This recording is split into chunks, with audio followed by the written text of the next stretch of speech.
ঢাকার আশুলিয়ায় বাসাবাড়ি থেকে চুরি হওয়া ২৪ লাখ টাকা ও ৪ ভরি স্বর্ণসহ ৪ জনকে গ্রেফতার করেছে পুলিশ।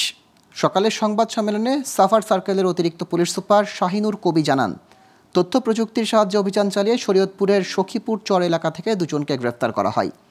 তাদের দেয়া তথ্যমতে চুরি হওয়া ২৪,১৮,০০০ টাকা এবং ৪ ভরি স্বর্ণ উদ্ধার করে পুলিশ। এ সময় আরও দুজনকে গ্রেফতার করা হয়। এর আগে ৫ অক্টোবর আশুলিয়ার কান্দাইল এলাকায় একটি বাসায় চুরির ঘটনা ঘটে।